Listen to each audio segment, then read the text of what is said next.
The dusty plains of Willow Creek, Texas shimmered under the scorching summer sun of 1875 as Abigail Zimmerman clutched her worn leather bag and ran faster than she ever had in her life. Blood trickled down her temple where her husband's ring had caught her skin, but the physical pain paled in comparison to the years of torment she'd endured at his hands. Her lungs burned with each desperate breath, her skirts hiked indecently high as she fled toward the distant silhouette of the train station. Freedom was just half a mile away. Behind her, she could hear the angry shouts of her husband Walter's friends' men who had been drinking with him at the saloon, when she'd finally seized her chance to escape. 3 years of marriage to the wealthiest rancher in the county had taught her that money couldn't buy happiness, but it could buy loyalty. And Walter Zimmerman had plenty of men loyal to him, men now giving chase to bring his confused wife back home. "There she is," a gruff voice called out. The Zimmerman woman. Abigail's heart sank as she realized she wouldn't make it to the station before they caught up. Her legs wobbled beneath her, weak from fear and exhaustion. She veered off the main road toward a small grove of cottonwoods, hoping to find momentary shelter. The bag in her hands contained everything she owned in this world: a change of clothes, the locket from her mother, and $37 she'd secretly saved over 3 years. She stumbled into the shade of the trees and nearly collided with a tall figure leading a magnificent Palomino horse. Strong hands steadied her, and she found herself staring up into the most startling blue eyes she'd ever seen. "Whoa there," the stranger said, his voice deep and calm despite her frantic entrance. He wore dusty riding clothes, a leather vest, and a wide-brimmed hat pushed back on his head. Not the attire of a wealthy man, but of someone who worked with his hands. A silver star glinted on his vest, a Texas Ranger. "Please," Abigail gasped, clutching his arm. "They're coming for me. My husband." The sound of approaching horses cut her off. 5 men on horseback appeared at the edge of the grove, Walter's foreman Jenkins at the lead. Their faces were grim with purpose. "There you are, Mrs. Zimmerman," Jenkins called out, dismounting. "You've given your husband quite a fright running off like that. Time to come home now." The ranger's posture shifted subtly, positioning himself between Abigail and the approaching men. "Afternoon, gentlemen," he said evenly. "Seems like the lady isn't interested in going anywhere with you." Jenkins' eyes narrowed. "This ain't your business, mister." "That there is Walter Zimmerman's wife, and she's having one of her episodes. Doctor says her female constitution makes her prone to hysterics." Abigail's fingers dug deeper into the ranger's arm. "That's not true," she whispered. "Please." The ranger studied her face for a long moment, taking in the fresh cut on her temple and the fear in her eyes. Then he turned back to face the men. "Name's Xavier Irwin," he said, "Texas Ranger, and it looks to me like the lady's made her choice." His hand moved casually to rest on his holstered Colt. "She's not going anywhere she doesn't want to go." Jenkins stepped forward, his face darkening. "Now listen here." "No, you listen," Xavier interrupted, his voice deceptively soft. "You boys are going to get back on those horses and ride on home. Tell Mr. Zimmerman if he's got concerns about his wife, he can come discuss them with Judge Parker directly. Law's the law, even for rich men." The tension crackled between them like heat lightning before a storm. Abigail held her breath, certain these men wouldn't back down. Walter's employees were known for their unwavering loyalty, bought with good pay and the promise of land. After what seemed an eternity, Jenkins spat on the ground. "Zimmerman ain't gonna like this." "I imagine not," Xavier replied coolly. "But that's between him and the law." With reluctant nods, the men mounted their horses. Jenkins pointed a finger at Abigail. "This ain't over. You know he won't let you go." Xavier's hand tightened on his weapon. Sounded an awful lot like a threat, friend. "Want to rephrase that?" Jenkins' mouth thinned to a hard line, but he said nothing more as he wheeled his horse around. The group rode away, dust rising behind them like a dirty cloud. When they were gone, Abigail's legs finally gave way and she sank to the ground. The ranger crouched beside her, offering his canteen. Thank you, she whispered, taking a grateful sip of water. Where were you heading? Xavier asked, his voice gentler now. The train station. I have a cousin in Denver who'll take me in.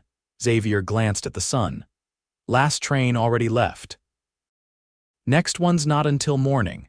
Abigail's heart sank. By then, Walter would have half the county looking for her. I can't stay here, he'll find me. The ranger was quiet for a moment, considering. I know a place, safe house of sorts, where you can spend the night.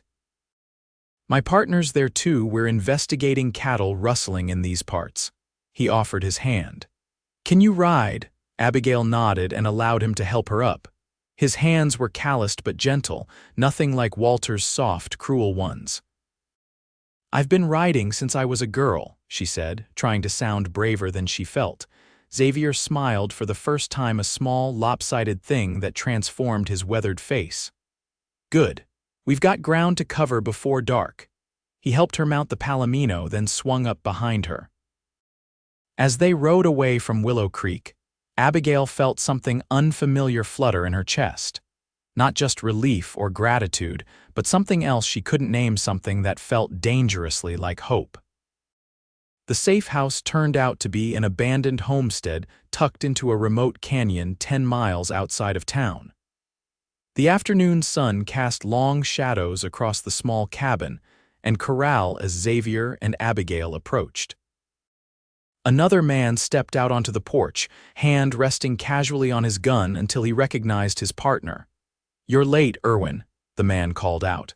Started to think the Thornton gang got the drop on you. Just a detour, Mitchell, Xavier replied, dismounting and helping Abigail down. This is Mrs. Zimmerman. She'll be staying with us tonight. Mitchell's eyebrows rose slightly as he took in Abigail's disheveled appearance and the cut on her forehead. To his credit, he asked no questions, simply nodded and held the door open. Madam, he said respectfully. We don't have much in the way of comforts, but you're welcome to what we've got. The interior of the cabin was spare but clean: a table, 3 chairs, a cooking stove, and 2 narrow beds. A wash basin stood in the corner with fresh water. Thank you, Abigail said, suddenly aware of how she must look, hair falling from its pins, dress dusty from her flight. I don't mean to impose. No imposition, Xavier said, removing his hat. Up close in the dim cabin light, Abigail could see that he was younger than she'd first thought, perhaps 30, with lines at the corners of his eyes that spoke of squinting into the sun and a jaw shadowed with stubble. Mitchell and I have been tracking rustlers for 2 weeks. Their trail leads toward the Zimmerman spread. Know anything about that? Abigail stiffened. Walter runs the largest cattle operation in the county. If there's rustling happening, he's more likely to be the victim than the perpetrator. Xavier nodded, but something in his eyes told her he wasn't entirely convinced. Maybe so. Either way, we're close to wrapping up our investigation. Tomorrow, after we get you on that train, we'll pay your husband a visit. The thought made her blood run cold. He's a dangerous man, connected. The county judge is his cousin by marriage. We answer to the state, madam, not the county. Mitchell interjected, setting a pot of coffee on the stove. Been meaning to have words with your husband anyway, given certain discrepancies in cattle counts reported by neighboring ranches. Abigail moved to the wash basin and began cleaning the dried blood from her temple. Walter always gets what he wants, she said softly, one way or another. Xavier exchanged a look with his partner. Not this time, he said. I gave you my word. Later that evening, after a simple meal of beans and cornbread, Mitchell took the first watch outside while Xavier sat at the table cleaning his weapons. Abigail watched his methodical movements, the way his strong hands disassembled and reassembled his Colt with practiced ease. How long have you been a ranger? She asked, breaking the comfortable silence. Xavier glanced up. Going on 8 years now, joined up after the war. You fought in the war, he nodded, his expression giving away nothing. Confederate Army like most Texas boys. Was just 17 when I enlisted, saw things no boy should see. His hands continued their work. Afterward, needed something to believe in again. Rangers gave me that. Abigail sat across from him. In the lamplight, she looked younger, the worry lines on her face softened. I was 19 when I married Walter. My father had just died, leaving nothing but debts. Walter offered to clear them all if I'd be his wife. She traced a pattern on the rough wooden table. I thought I was being practical, saving my mother and sisters from poverty. Where are they now? Your family? Mother passed 2 winters ago. My sisters married and moved east. Abigail's voice grew quieter. Walter made sure I rarely saw them, said they were a bad influence. Xavier's hands stilled on his weapon. Men like that, they start by cutting you off from anyone who might help you. Make you dependent. Yes, she whispered, and when I finally realized what was happening, it was too late. I had nowhere to go, until now. Xavier reassembled his gun with a final click. Get some sleep, Mrs. Zimmerman, you're safe here tonight. As Abigail settled onto one of the narrow beds, pulling a rough blanket around her shoulders, she wondered if she would ever truly feel safe again. But the steady presence of the ranger sitting watch by the window eased something inside her that had been wound tight for years. For the first time in a long while, she slept without fear. She woke to sunlight streaming through the cabin's single window and the smell of coffee. Xavier and Mitchell were speaking in low voices by the stove. They fell silent when they noticed her stirring. Morning, Xavier said, pouring coffee into a tin cup and offering it to her. Train to Denver leaves in 2 hours. Mitchell's going to escort you to the station while I pay a visit to your husband. Abigail sat up, alarmed. Alone, that's not safe. Mitchell chuckled. Madam, I've seen Irwin here face down 6 armed men without blinking. Your husband doesn't worry us. It's not about bravery, she insisted. Walter has men everywhere.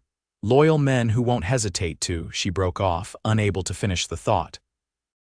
Xavier knelt beside the bed, his eyes level with hers. I appreciate your concern, but this isn't my first rodeo.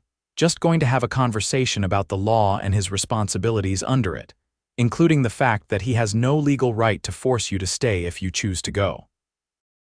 Abigail wanted to believe him, but she knew Walter too well. Be careful, she said simply. An hour later, she found herself riding double with Mitchell toward Willow Creek, her meager belongings secured in her bag. Xavier had ridden ahead, heading for the Zimmerman ranch. With each mile that passed, Abigail's anxiety grew. She couldn't shake the feeling that something terrible was about to happen. Your partner, she said to Mitchell as they rode. He's a good man, isn't he? Mitchell nodded. One of the best rangers I've worked with. Fair, principled. Too stubborn for his own good sometimes. Why did he help me? He didn't know me from Eve. Mitchell was quiet for a moment.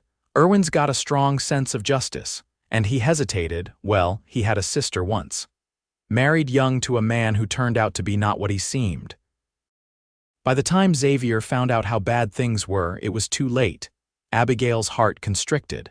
What happened to her? Accident, they said, fall down the stairs. Xavier never believed it but couldn't prove otherwise. Mitchell's voice was grim. He joined the Rangers not long after. I reckon he's been trying to save his sister ever since, in one way or another.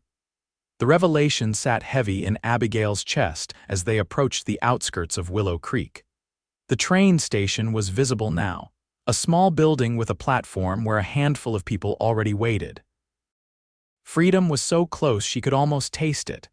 That's when she saw them, Jenkins and 3 other men from Walter's ranch, positioned near the station entrance. They hadn't spotted her and Mitchell yet, but they were clearly watching for her. Mitchell, she whispered urgently, Walter's men. By the station. The ranger slowed their horse, assessing the situation. Damn, must have guessed you'd try for the morning train. He guided the horse behind a storage shed out of sight of the station. We need another plan. There's no other train today, Abigail said desperately. And they'll be watching the roads out of town. Mitchell thought for a moment. There's a cattle drive leaving from the south pasture this morning, heading north toward the railhead at Fort Worth. Friend of mine, Jake Hollister, is running it. If we can get you to them, you could ride with the outfit until you're clear of Zimmerman's reach. It wasn't Denver, but it was away from Walter. Let's do it, Abigail decided. They circled wide around town, avoiding the main roads. As they rode, Abigail couldn't help but worry about Xavier. Had he reached the ranch yet? Was he facing Walter alone? The thought made her stomach clench with fear. "Your partner, he doesn't know Walter like I do," she said to Mitchell. "Walter keeps a shotgun mounted under his desk, has armed men in every room of the house." Mitchell's expression remained calm, but his eyes betrayed concern. "Irwin can handle himself, and we arranged to meet at the cattle drive if things went sideways." He wasn't entirely convinced by his own words, Abigail could tell. They reached the south pasture just as the cattle drive was preparing to move out. Nearly 2,000 head of cattle milled about, attended by a dozen cowboys on horseback. Mitchell identified Jake Hollister, a weathered man with a gray beard, and quickly explained the situation. Hollister looked Abigail up and down, taking in her town dress and anxious expression. "Zimmerman's wife, eh? That man's had a burr under his saddle since I refused to sell him my water rights last spring." He spat tobacco juice onto the ground. "Any enemy of his is a friend of mine." "You can ride with us, madam. Got a chuck wagon where you can rest." Relief flooded through Abigail. "Thank you, Mr. Hollister." Mitchell handed her down from his horse. "I'm going back to find Irwin. You stay with the drive until Fort Worth. From there, you can catch a train anywhere." Abigail caught his arm. "Please be careful, both of you." With a nod, Mitchell wheeled his horse around and galloped back toward town. Hollister led Abigail to the chuck wagon, where the cook, a cheerful Mexican man named Carlos, helped her climb up onto the bench. "Not our usual passenger," he quipped, offering her a canteen. "But welcome aboard, Senora."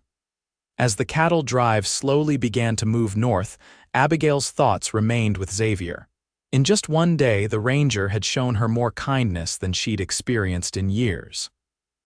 The thought of him walking into Walter's trap made her physically ill. But there was nothing she could do except pray for his safety and Mitchell's as the distance between them grew with each plodding step of the oxen pulling the chuck wagon. The drive had been moving for nearly 2 hours when Abigail heard the thunder of approaching hoofbeats. Her first thought was that Walter's men had found her, but when she turned to look, her heart leaped at the sight of 2 familiar figures on horseback. Xavier and Mitchell rode hard toward the wagon train, dust billowing behind them. Even from a distance, Abigail could see that Xavier's shirt was torn and something dark blood stained his left sleeve. Carlos pulled the wagon to a halt as the Rangers approached. Abigail nearly fell in her haste to climb down from the bench.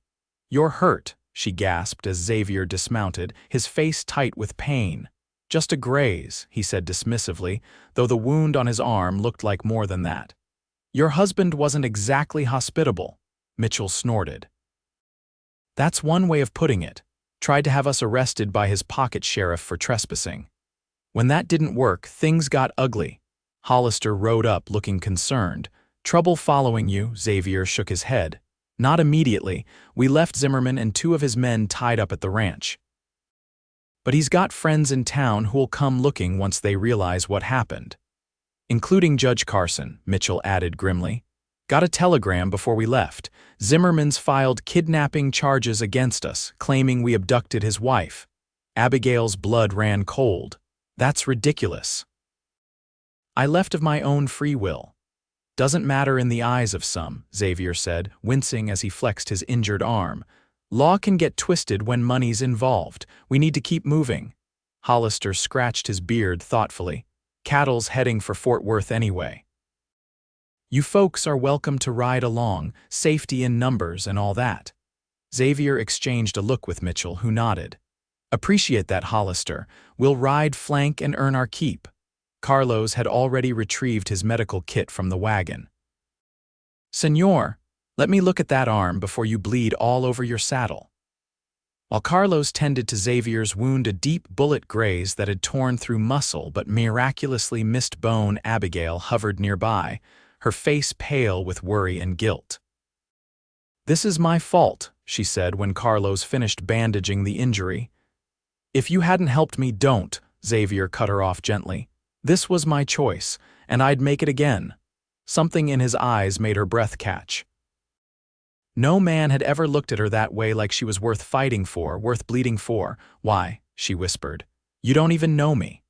Xavier was quiet for a moment, his blue eyes searching her face. "Sometimes you just know when something's right." Letting them take you back to that man wasn't right. He flexed his bandaged arm experimentally. "Besides, we were already investigating your husband for cattle rustling. You just gave us a good excuse to pay him a visit." Abigail blinked in surprise. "Cattle rustling, Walter." "Those missing cattle from neighboring ranches had to go somewhere," Mitchell interjected, coming to stand beside them. "And your husband's herd has grown mighty fast this past year, despite the drought." "I never thought," Abigail stopped, remembering late-night meetings Walter had held with men she didn't recognize. The way he'd forbidden her from certain parts of their property, the unexplained income that seemed to appear despite poor market conditions. "I should have realized." Xavier shook his head. "Not your responsibility, but it does make our situation more complicated. If he's guilty of rustling, he has even more reason to want us silenced." The cattle drive resumed its slow progress northward, with Xavier and Mitchell riding alongside despite their exhaustion. From her perch in the chuck wagon, Abigail watched Xavier's straight-backed figure as he guided his horse among the lowing cattle. Even injured, there was something commanding about him, an innate dignity that Walter, for all his wealth, had never possessed. That evening, when the drive stopped to make camp, Abigail helped Carlos prepare the evening meal for the cowhands. The work felt good, simple, and honest, unlike the elaborate dinner parties she'd been forced to host as Walter's wife, where every smile felt like a lie. Xavier joined her by the fire after the cowboys had eaten their fill. The firelight softened his features, casting warm shadows across his face. "How's your arm?" she asked, offering him a cup of coffee. "Better," he said, though she noticed he still favored it. "Mitchell's taking first watch tonight. We need to be vigilant." Abigail nodded, her gaze dropping to the flames. "I never thanked you properly for what you did back in Willow Creek, for standing up to them." Xavier sipped his coffee. "No need for thanks, just doing what's right." "Is that what the Rangers taught you? To stand alone against 5 armed men for a woman you'd never met?" A small smile played at the corners of his mouth. "Rangers taught me a lot of things, but knowing right from wrong, that came from my mother." He set his cup down. "Tell me about Denver." "Your plans." Abigail wrapped her arms around herself.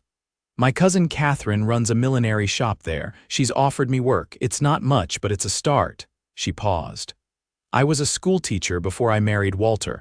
Perhaps I could find a position teaching again someday." "You'd make a fine teacher," Xavier said, his voice warm with conviction. "How would you know that?" she asked, genuinely curious. "The way you explain things. Clear, patient. The way you listened to Carlos when he was showing you how to make tortillas earlier, eager to learn."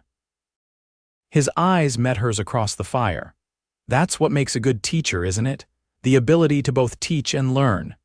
The simple observation, so perceptive, so kind, brought unexpected tears to Abigail's eyes. Walter had scorned her love of books and learning, had laughed when she'd mentioned missing her teaching days. Xavier noticed her emotion and tactfully changed the subject. "First time on a cattle drive?" She blinked back tears and nodded, grateful for the diversion. "Is it that obvious?" "Only when you tried to help that calf this afternoon and nearly got trampled by its mama," he said, his eyes crinkling with amusement. Abigail laughed, the sound surprising her. When was the last time she'd truly laughed? "I didn't realize how protective they are." "Most mothers are," Xavier said. "Speaking of which, you mentioned your sisters earlier. Do they know what's been happening?" With Walter, Abigail's smile faded. "No, Walter read all my letters before they were sent, made sure I never wrote anything compromising." Xavier's expression darkened. "When we reach Fort Worth, you should telegraph them, let them know you're safe." "Yes," she agreed, "I'd like that." After a moment she asked, "What will happen to you? After this, I mean, Walter won't let this go. He'll use his influence against you and Mitchell."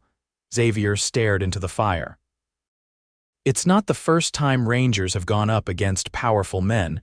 Won't be the last. We have evidence of the rustling operations, enough to bring formal charges even against someone like Zimmerman. He'll deny everything, pay people to lie for him. Maybe so. But truth has a way of coming out eventually. Xavier's eyes returned to hers. What about you? Are you prepared to testify about what he did to you, the abuse? Abigail hadn't considered that possibility. The thought of facing Walter in a courtroom, of speaking aloud the shameful secrets of their marriage, made her stomach clench with fear. But there was something else too, a spark of anger that had been smoldering for years, finally finding oxygen. Yes, she said firmly. If it comes to that, I'll testify. Xavier reached across the space between them, his hand covering hers briefly. The touch was warm and reassuring. That's brave. Not as brave as facing down 5 armed men, she countered with a small smile. Different kind of courage, he replied. Takes more strength to face your own demons than someone else's gun. They fell into comfortable silence, listening to the night sounds of the prairie, the lowing of cattle, the soft conversations of cowboys taking their turns at watch, the crackling fire. For the first time in years, Abigail felt a sense of peace settle over her, despite the uncertainty of their situation. The cattle drive made good progress over the next 2 days. Abigail settled into the rhythm of life on the trail, helping Carlos with meals, learning to ride one of the spare horses instead of sitting in the wagon all day. Xavier's wound was healing well, though he remained vigilant, often riding ahead to scout or dropping back to check for pursuers. On the evening of the 3rd day, as they made camp near a small creek, Mitchell returned from a scouting mission with troubling news. Riders coming from the south, he reported grimly. 6, maybe 7 men moving fast. Xavier's expression hardened. Zimmerman's men, Mitchell nodded. Recognized Jenkins at the lead. They're about 2 hours behind us. Hollister joined their small circle, his weathered face concerned. We're still 3 days from Fort Worth. Can't move the herd any faster without risking stampede. We could ride ahead, Mitchell suggested. The 3 of us. Make better time without the cattle. Xavier shook his head. They'd catch up to us in open country. Better to stay with the drive for now. He turned to Hollister. Any settlements between here and Fort Worth? Copper Creek, the trail boss answered. About a day's ride. Small place, but they've got a marshal's office. Telegraph too. Xavier considered this. If we could get word to Ranger headquarters in Austin, they could send reinforcements to meet us. Abigail looked between the men, fear creeping back into her heart. What if we split up? I could go on to Fort Worth with some of the cowboys while you deal with Walter's men. No, Xavier said firmly. Splitting up is exactly what they want, makes you more vulnerable. His eyes held hers. We stick together. The certainty in his voice calmed her somewhat. Over the past few days, she'd come to trust Xavier's judgment implicitly. There was a steadiness to him that anchored her in the chaos their lives had become. We'll push hard tomorrow, Hollister decided. Try to reach Copper Creek by nightfall. In the meantime, we'll post extra watches tonight. My boys are handy with guns if it comes to that. As the others dispersed to prepare for a possible confrontation, Xavier pulled Abigail aside. If things go badly, he said quietly, I want you to take my horse and ride north. Don't stop until you reach Fort Worth. I won't leave you, she protested. His hands gripped her shoulders gently but firmly. Yes, you will. Everything I've done has been to ensure you get your freedom. Don't waste that because of misplaced loyalty. Abigail stared up at him, suddenly realizing how important he'd become to her in just a few short days. The thought of leaving him behind, of never seeing those blue eyes again, was unexpectedly painful. It's not misplaced, she whispered. Something flickered in Xavier's expression, surprise, followed by a warmth that made her breath catch. For a moment she thought he might say more, might even pull her closer. Instead, he released her shoulders and stepped back. Get some rest, he said, his voice rough. Tomorrow will be a long day. Abigail watched him walk away, joining Mitchell and some of the cowboys to discuss strategy.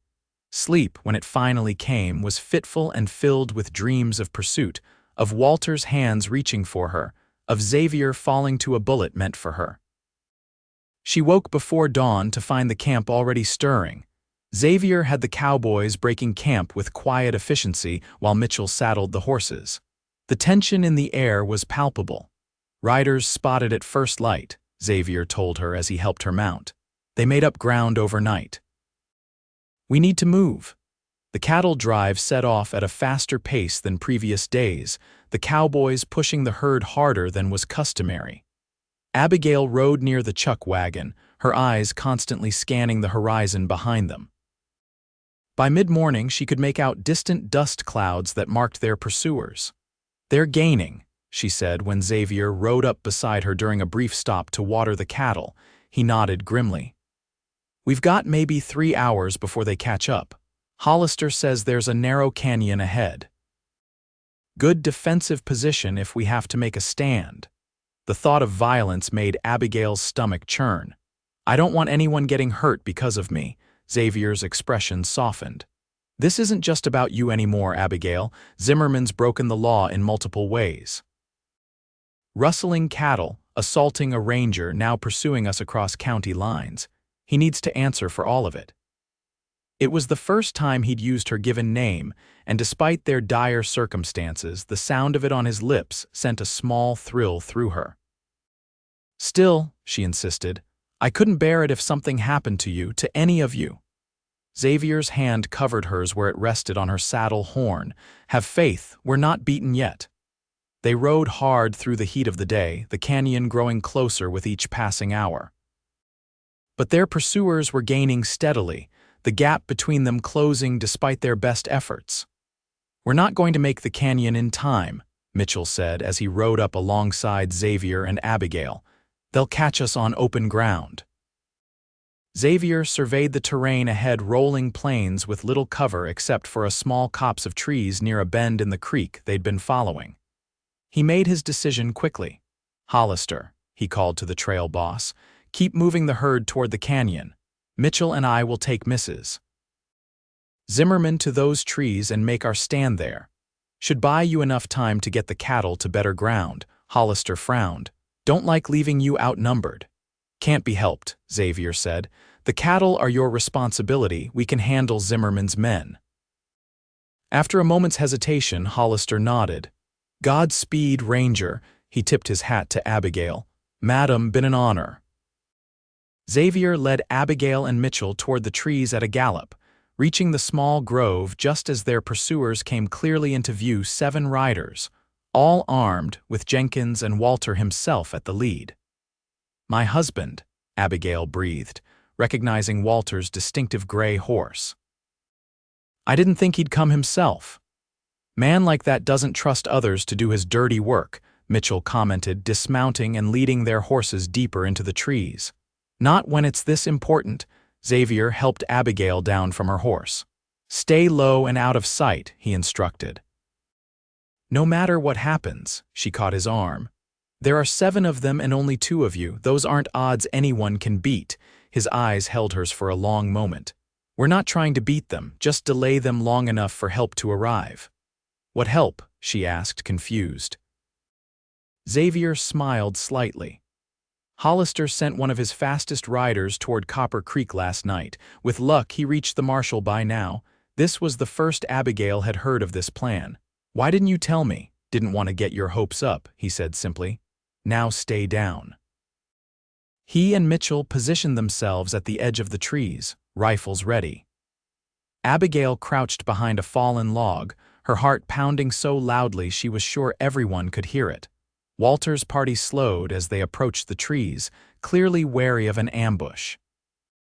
They stopped about 50 yards away, just out of effective rifle range. "Irwin," Walter's voice carried clearly across the open ground. "I know you're in there with my wife. Come out and face me like a man." Xavier remained silent, his rifle trained on the riders. "We've got you outnumbered." Walter continued when no response came. "There's no way out of this. Send Abigail out and maybe I'll let you live," Mitchell snorted softly. "Man's got a high opinion of himself." "Zimmerman," Xavier finally called back. "You're wanted for cattle rustling, assault on a Texas Ranger, and attempted murder. Throw down your weapons and surrender." Walter's laugh was ugly. "You're in no position to make demands, Ranger. I own half the judges in this state. Even if you survive today, you'll never make those charges stick." "Let me try talking to him," Abigail whispered, moving closer to Xavier. "Maybe I can reason with him." Xavier shook his head sharply. "That's exactly what he wants, to get you in the open." "He was my husband for 3 years," she insisted.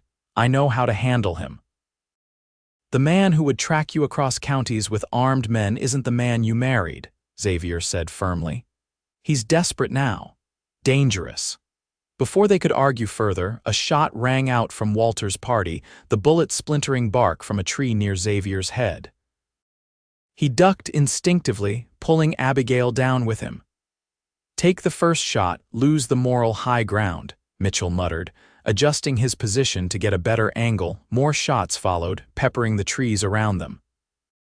Xavier and Mitchell returned fire selectively, aiming to disable rather than kill. Abigail covered her ears against the deafening noise, terror making her limbs tremble. The exchange continued for several minutes, neither side gaining advantage. Then, during a brief lull, Walter's voice came again, this time with a chilling ultimatum. "Abigail, I know you can hear me. Come out now or I start killing these Rangers. Their blood will be on your hands." Abigail raised her head, peering through the trees. Walter had dismounted and was using his horse as cover. His face was contorted with rage even at this distance. "Don't listen to him," Xavier said, reloading his rifle. "He's trying to manipulate you." But Abigail had spent 3 years being manipulated by Walter. She recognized the tactic, yes, but she also knew he meant what he said. He would kill Xavier and Mitchell out of pure vindictiveness. "I can't let you die for me," she said, her voice surprisingly steady. Xavier turned to look at her fully, his expression intense. "Abigail, listen to me. This isn't just about you anymore. This is about the law, about justice." "Justice won't matter if you're dead," she countered. A fresh volley of gunfire cut off further discussion. One bullet came perilously close to Mitchell, grazing his hat. "Running low on ammunition," Mitchell reported grimly. "How much longer do you think we need to hold them off?" Xavier checked the position of the sun. "Another hour, maybe 2, if the marshal got word." "And if he didn't?" Xavier's silence was answer enough. Walter's voice came again. "One last chance, Abigail. Come out now, or we're coming in after you. I promise these Rangers won't survive if we do." Abigail made her decision in that moment, a decision born of courage rather than fear. If she surrendered herself, Xavier and Mitchell might have a chance to escape. Walter would be focused on her, on punishing her for her defiance. It would buy the Rangers time. "I'm going out there," she said quietly. Xavier's head whipped around. "Like hell you are. It's the only way," she insisted. "He wants me. Once he has me, you and Mitchell can get away, get help. And leave you with that monster, not a chance." Xavier's eyes blazed with determination. "We stick to the plan." "What plan?" she challenged. "Hold out until we run out of ammunition, until one of you gets shot. I won't have your deaths on my conscience." Xavier caught her arm as she made to rise. "Abigail, wait." Whatever he meant to say was lost as a new sound cut through the air. Hoofbeats, many of them, approaching fast from the east. All of them froze, listening. "Reinforcements?" Mitchell asked hopefully. Xavier smiled suddenly. "Sounds like it." Around the bend in the creek, a group of riders appeared, at least 15 men led by a broad-shouldered figure with a marshal's badge glinting on his chest. Behind them came Hollister and several of his cowboys. Walter's men saw them too. Jenkins immediately mounted his horse, clearly prepared to flee, but Walter remained where he was, his face a mask of fury and disbelief. "Zimmerman," the marshal's voice boomed across the open ground. "Drop your weapons, you're surrounded." For a tense moment, it seemed Walter might choose to fight. Then, with a curse audible even at a distance, he dropped his gun. One by one, his men followed suit, raising their hands in surrender. The marshal's posse moved in quickly, disarming and restraining them. Xavier let out a breath Abigail hadn't realized he'd been holding. "Told you to have faith," he said, squeezing her hand. The relief that flooded through her was so intense it made her light-headed. She sank to the ground, legs suddenly unable to support her. It was over. She was free. Xavier knelt beside her, his hand gentle on her shoulder. "You all right?" she nodded, unable to speak through the emotion clogging her throat. After a moment she managed, "Thank you for everything." His eyes softened as they met hers. "No need for thanks, I'd do it all again in a heartbeat." The conviction in his voice made her heart flutter strangely. When had this ranger, this near stranger, come to mean so much to her? As they emerged from the trees to meet the marshal's party, Abigail saw Walter being handcuffed. His eyes found hers across the distance, filled with a hatred so pure it made her shiver. "This isn't over, Abigail," he shouted as the marshal's deputies dragged him toward a wagon. "You'll regret this, I swear you will." Xavier stepped protectively in front of her, blocking Walter from her sight. "It's over," he said firmly. "He can't hurt you anymore." The marshal approached them, a solidly built man with a graying mustache and kind eyes. "Ranger Irwin, got your message just in time, seems like." Xavier shook the man's hand. "Marshal Davis, glad you could make it to the party." Davis nodded to Abigail. "Madam, Hollister filled me in on the situation. Reckon you've had quite an ordeal." "Yes," she agreed quietly, "but it's over now, thanks to you all." "We'll escort Zimmerman and his men back to Copper Creek," Davis continued. "Hold them there until the circuit judge arrives next week. You're welcome to come along, give your statements." Xavier looked at Abigail questioningly. After a moment's consideration, she nodded. "Yes, I'd like to make a formal statement about everything." The journey to Copper Creek was uneventful. Walter and his men were secured in the marshal's wagon, while Abigail rode with Xavier. They reached the small town just after sunset, a single dusty street lined with modest buildings, the telegraph office and marshal's office the most prominent among them. While Davis and his deputies secured the prisoners in the town's small jail, Xavier took Abigail to the local boarding house. The proprietress, a kind widow named Mrs. Henderson, provided a clean room and a hot bath that felt like heaven after days on the trail. Later, freshly bathed and dressed in a borrowed nightgown, Abigail sat on the edge of her bed, brushing out her damp hair. A soft knock on her door made her start. "Who is it?" she called. "Xavier," came the reply. She hesitated only briefly before wrapping a shawl around her shoulders and opening the door. He stood in the hallway, hat in hand, looking as though he'd also taken advantage of the boarding house's bathing facilities. His hair was damp, his face freshly shaved. "I apologize for the late hour," he said. "Just wanted to check that you had everything you need." "Yes, thank you. Mrs. Henderson has been very kind." He nodded, seeming oddly uncertain, a stark contrast to the confident ranger who had faced down her husband's men without flinching. "I sent a telegram to Ranger headquarters," he said after a moment. "They'll send someone to escort us to Austin for Zimmerman's trial." "Austin," she repeated. "I thought he'd be tried here. Cattle rustling crosses county lines, it's a state matter." Xavier hesitated. "It also means you'll need to testify there as well about the other matters, the abuse," he meant. Speaking about it in a courtroom full of strangers, the thought made Abigail's stomach clench. Seeing her discomfort, Xavier added quickly, "Only if you're willing. Though your testimony would help ensure he faces the full consequences of his actions." Abigail straightened her shoulders. "I'll testify. He shouldn't be allowed to do to anyone else what he did to me." Pride flickered in Xavier's eyes. "You're a brave woman, Abigail Zimmerman." The way he said her name made her cheeks warm. "Not brave, just tired of being afraid," he smiled slightly. "That is bravery." After a pause, he added, "I also sent a telegram to your cousin in Denver, letting her know you're safe and what's happened." This unexpected thoughtfulness brought sudden tears to Abigail's eyes. "Thank you," she whispered. They stood in silence for a moment, the air between them charged with something neither was quite ready to name. "I should let you rest," Xavier finally said, taking a step back. Tomorrow will be another long day. Xavier, she called softly as he turned to leave. He paused, looking back at her with a question in his eyes. When this is over, what happens? It was a loaded question, and they both knew it. She wasn't just asking about the legal proceedings against Walter. Xavier studied her face for a long moment. What do you want to happen? Abigail's heart pounded in her chest. 4 days ago, her only thought had been escape from Walter, from Willow Creek, from the life that had become a prison. Now, standing before this man who had risked everything for her, she found herself wanting something she hadn't dared consider: a future. I don't know, she admitted honestly. Everything's happened so fast. Xavier nodded, understanding in his eyes.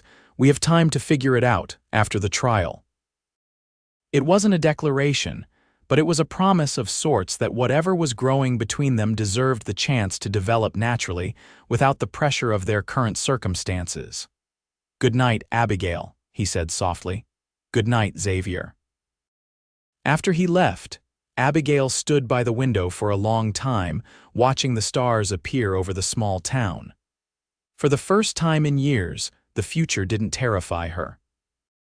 Whatever came next, she would face it not alone, but with a strength she hadn't known she possessed until a Texas Ranger had looked at her with respect in his eyes and said, "She's not going anywhere." The next week passed in a blur of activity.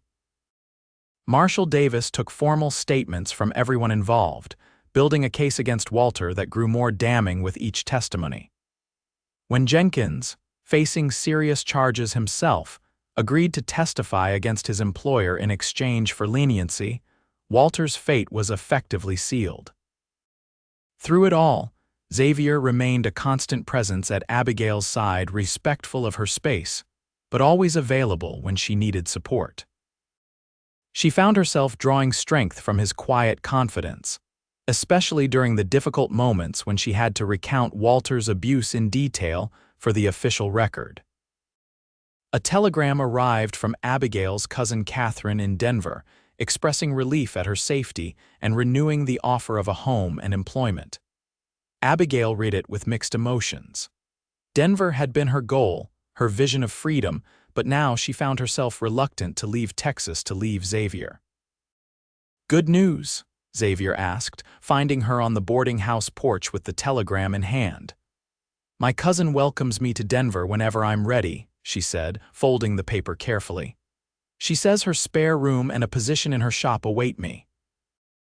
Xavier leaned against the porch railing, his expression carefully neutral. That's good, you'll have a fresh start. Yes, she agreed, though without the enthusiasm the prospect would have inspired a week ago. After a pause, she asked, What about you? After the trial, will you return to your regular duties? Most likely, he said. Though I've been thinking it might be time for a change. This caught her attention. What kind of change? Xavier looked out across the small town, considering his words. 8 years as a ranger. It's a long time living on the trail, moving from one trouble spot to another, never putting down roots. His eyes returned to hers. Recent events have made me wonder if there might be more to life than just the next assignment.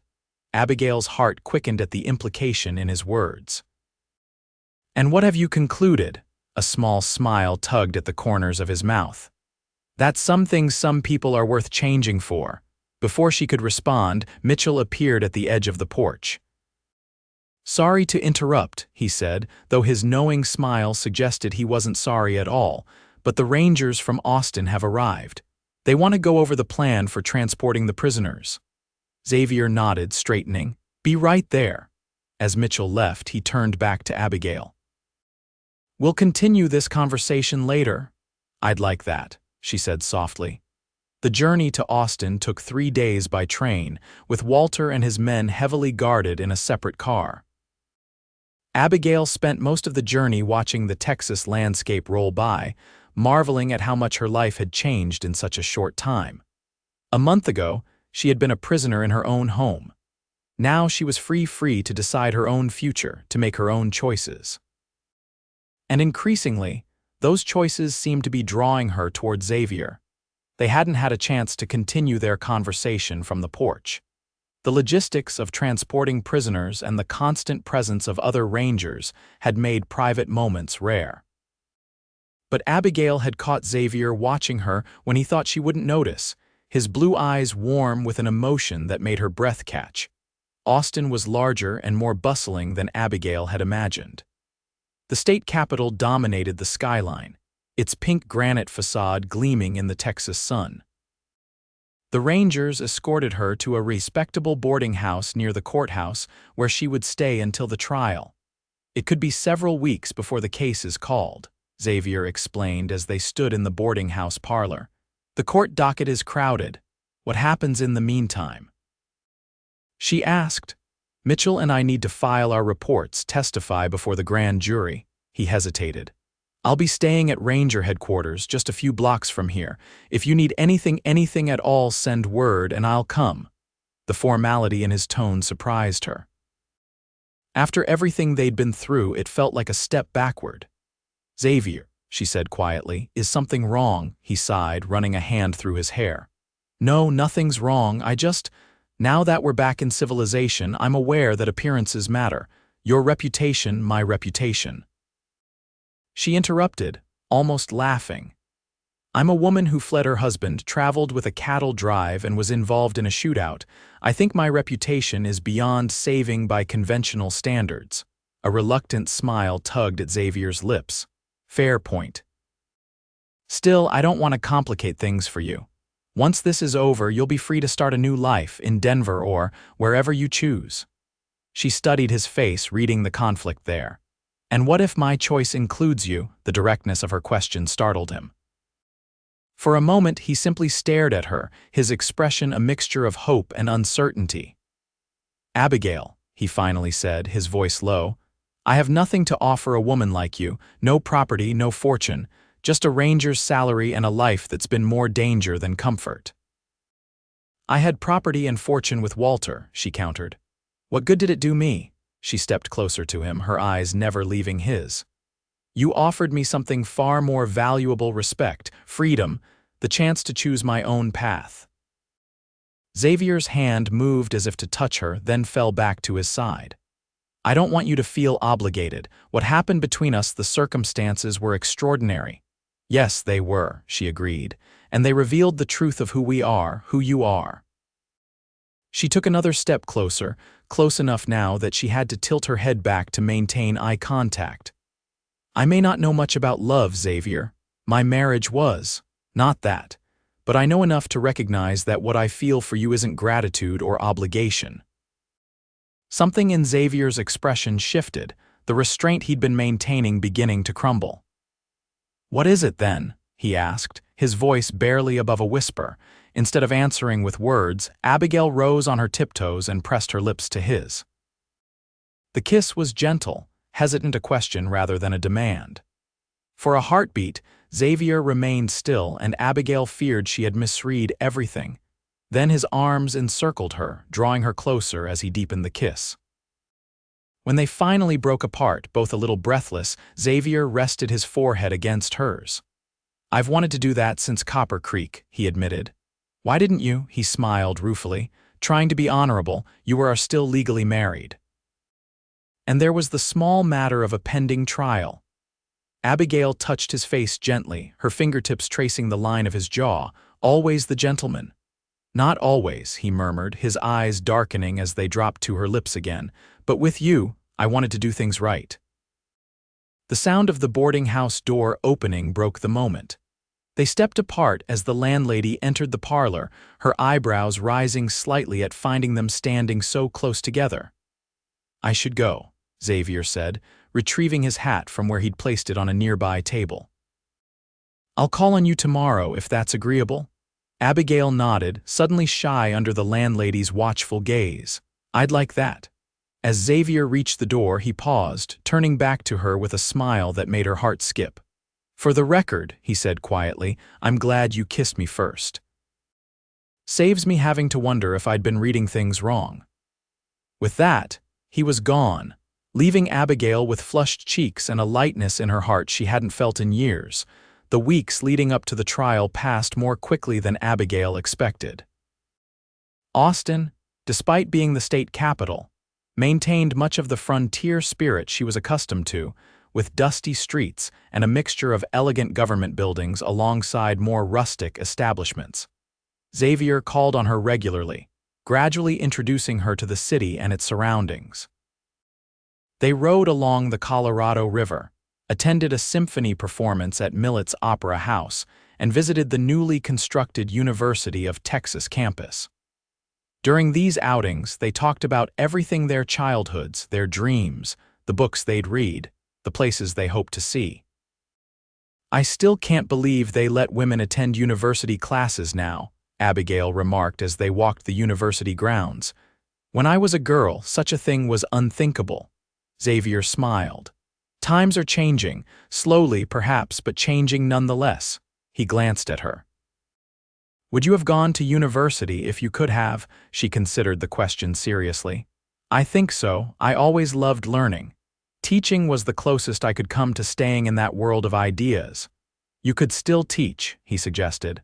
"Austin has several schools. Or there's Denver, of course." The mention of Denver had become something of a sensitive topic between them. It represented the fork in the road ahead: one path leading toward her cousin and the safe, respectable life she had originally planned, the other toward a future with Xavier, one less defined but increasingly more appealing. "I haven't decided about Denver," she said carefully. Xavier nodded, understanding the unspoken implications.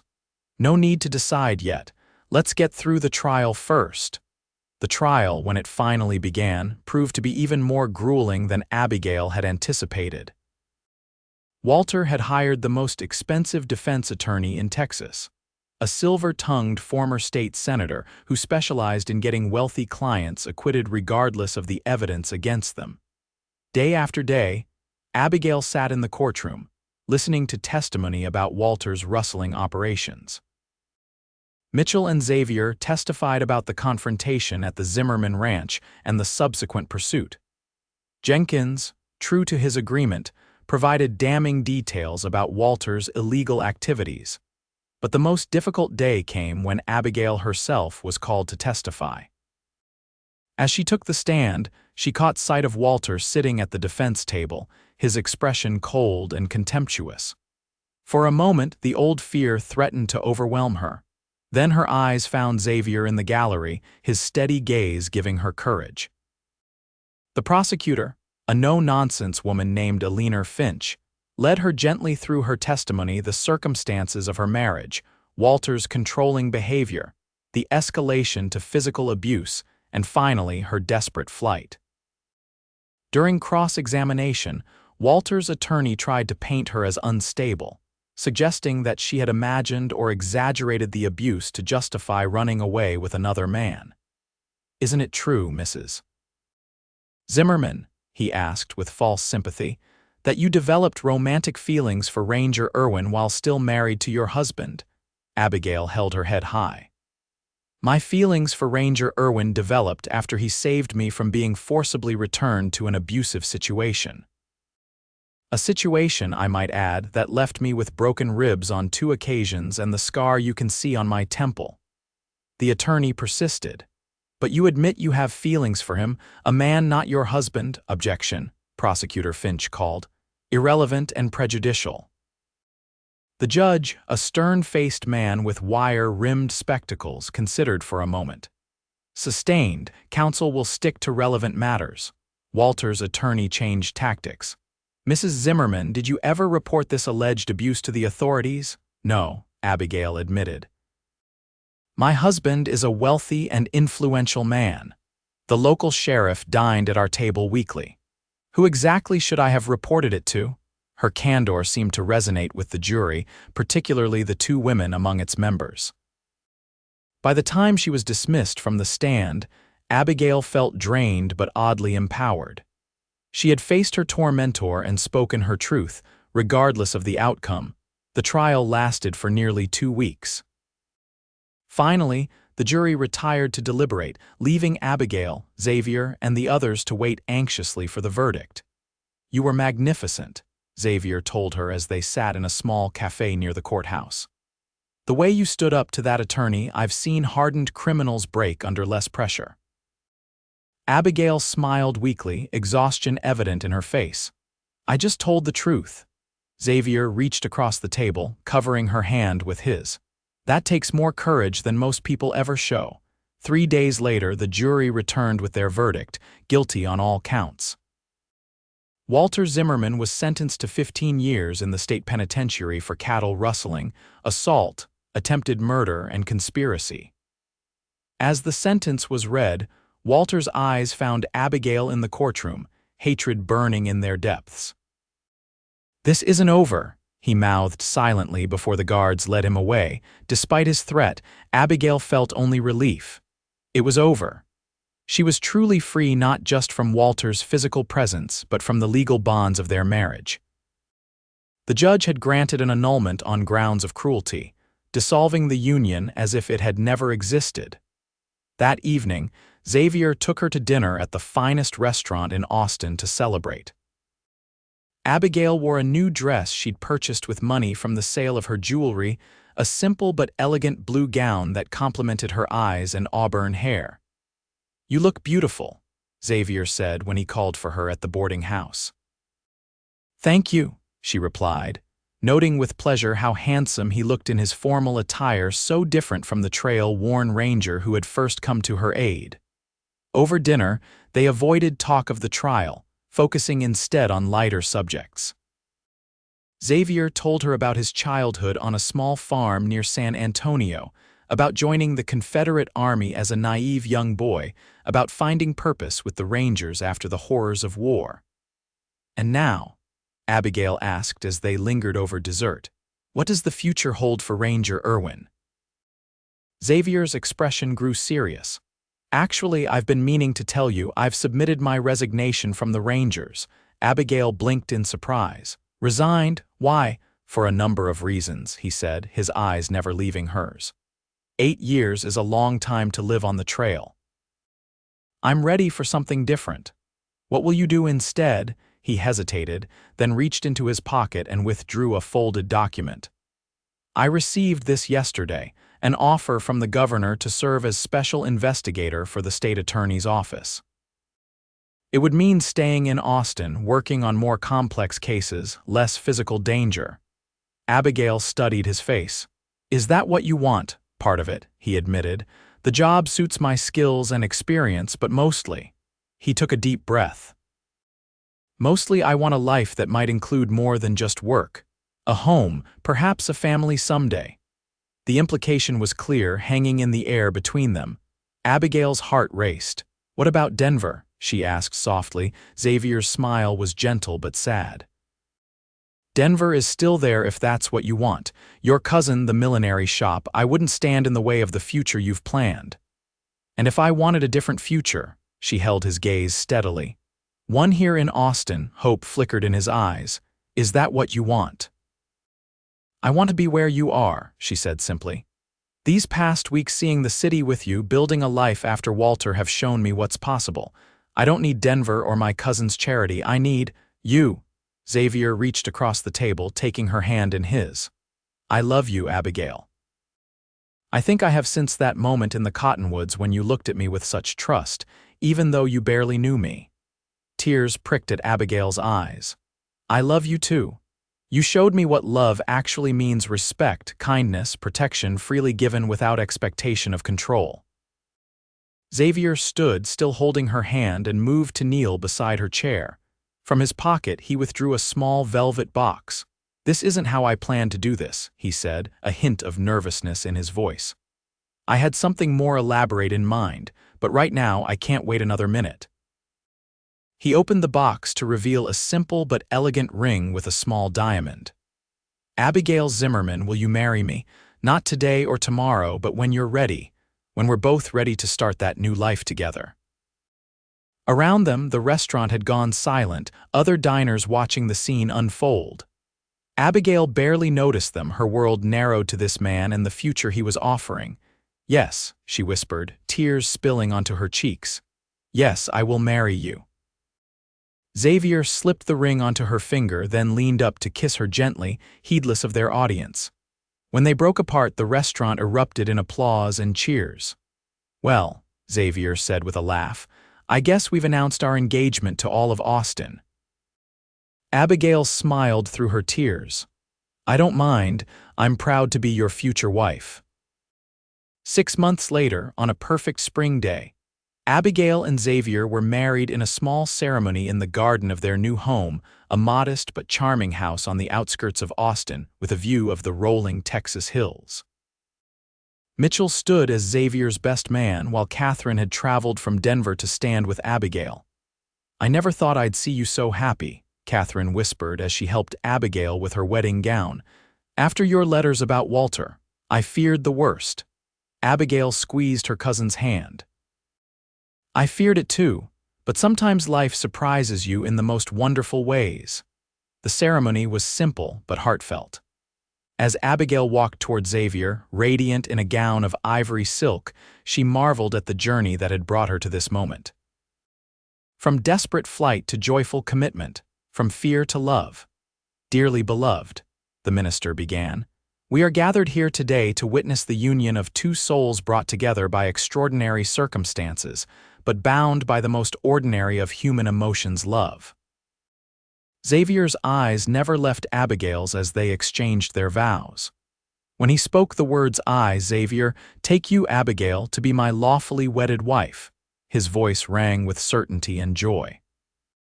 As the minister pronounced them husband and wife, Xavier pulled her into his arms for a kiss that promised a lifetime of safety, respect, and passion. The reception that followed was filled with laughter and music. Xavier's fellow Rangers, Mitchell chief among them, toasted the couple with increasingly outrageous stories of Xavier's bachelor days. Catherine and Abigail's sisters, who had traveled from the east for the wedding, shared childhood memories that made Abigail blush and Xavier roar with laughter. As the evening drew to a close, Xavier led Abigail to the edge of the garden, away from the celebration. "Happy?" he asked, his arms encircling her waist. "More than I ever thought possible," she replied, leaning into his embrace. He kissed her temple gently. "You know, when I first saw you running into those cottonwoods, I had no idea you'd change my life. I just knew I couldn't let them take you back." Abigail smiled at the memory. "My hero. Standing there saying she's not going anywhere to 5 armed men." "Best decision I ever made," Xavier said, his voice warm with emotion. "Even with the bullet graze and the trial and Walter's threats." "Do you think he'll cause trouble when he's released?" she asked, a shadow of concern crossing her face. Xavier shook his head. "He'll be an old man by then. And we'll be long established, with children grown, perhaps even grandchildren." The vision of their future together, a future with family and love and security, filled Abigail with a profound sense of peace. Whatever came, they would face it together. "I love you, Xavier Irwin," she said, reaching up to touch his face. "And I love you, Abigail Irwin," he replied, capturing her hand and pressing a kiss to her palm. "Forever and always." As they returned to their wedding celebration, arm in arm, Abigail knew that the journey that had begun in fear had led her to the truest happiness she had ever known. From the moment, Xavier had stood between her and danger, declaring that she wasn't going anywhere. Her life had changed irrevocably. Not just saved, but transformed. Not just freed, but loved, and that made all the difference.